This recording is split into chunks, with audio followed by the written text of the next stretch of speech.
Guys, what's up? Welcome back here to today's edition of the Fishing Teacher, and really appreciate you guys joining me for a little on the water video today. And we're going to be talking about fishing slop, as you can see right here.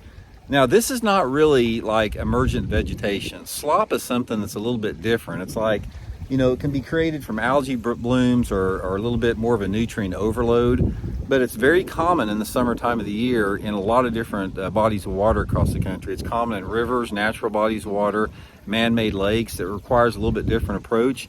So we're going to talk about that in today's video. Also, guys, before we get started, one quick thing. I want to remind you about the current Founders Day sale going on my Silverback series RB2s and RB3s here right now. You can get them this month at 30% off, and any purchase, any pair of sunglasses you buy, with each purchase you get a free hard case from Silverback. Also, if you use the promo code RandyB with capital R and capital B, you get free shipping and handling. So I'll put that Silverback link in the description of the video, so really appreciate that.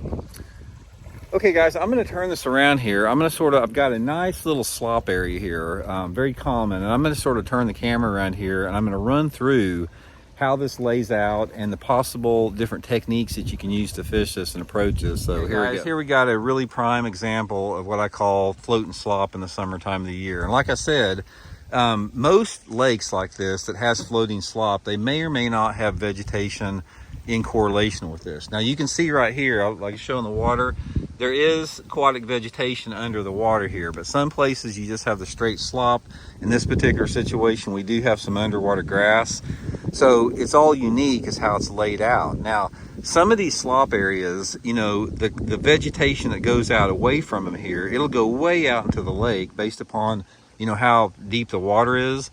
Like in this particular situation here, we're back in a cove and it's only a couple feet deep out there. So you've got scattered grass out here, and then you've got the actual visual, you know, matted slop in this particular area.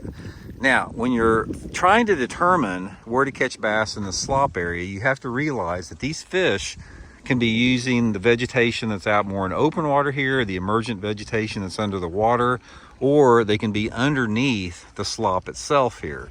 And in the summertime of the year, you can actually do both. Now, usually here's what I do. The first approach is I'll take out and I'm going to fish the open water submergent vegetation close to the slop. And I'm going to be using a chatterbait, maybe a lipless crankbait, maybe casting a Texas rig worm, just sort of saturating all this open water area out here, maybe even like a popper or a buzzer. And then another thing to remember, some areas that have slop here, you've got a defined edge. So some areas have the slop and then it just breaks off and it's clean here.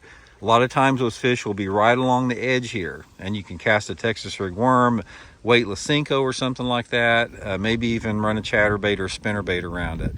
But the real heart of the matter is, where you want to try to take advantage of this, is when the fish are actually under this matted slop here. Now, obviously, it depends on the water temperature and the visibility, but if the water temperature is over like 70 degrees, my favorite way to fish the slop is with some type of a frog. You know, just, you know, running a frog across there. If it's not real thick, maybe like a zoom horny toad. If you got some more open areas like this, the horny toad or a buzz frog could work better. But back in here, the frog, you know, just the topwater frog is going to work better. That's my first approach, and I'll make systematic casts. Like I'll go boom, boom, boom, boom, boom, boom, boom, boom, boom, and try to saturate that area with casts.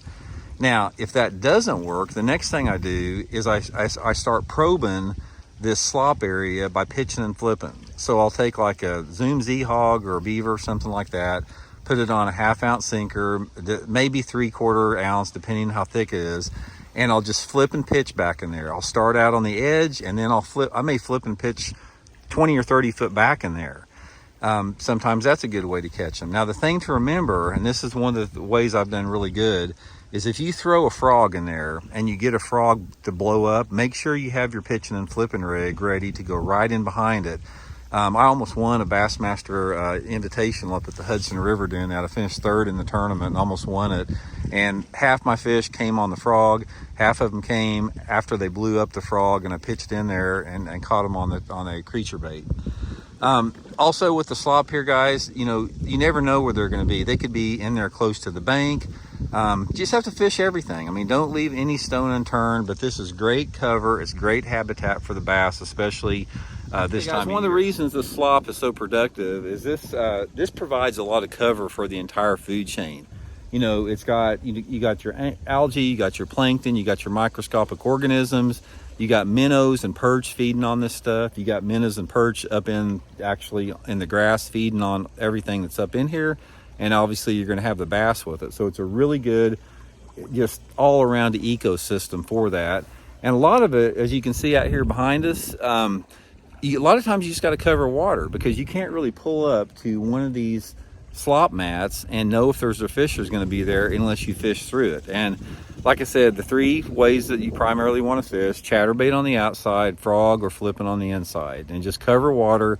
Another thing about it, guys, is once you get a bite, you need to really slow down, because these fish in the slop, they are not isolated fish. Normally there's a lot of dead water, but if you get a bite, you better slow down and fish really thoroughly, because you're more than likely going to get several bites if you just get one. So anyway, guys, hope that information helps you catch some, and we'll talk later. See you.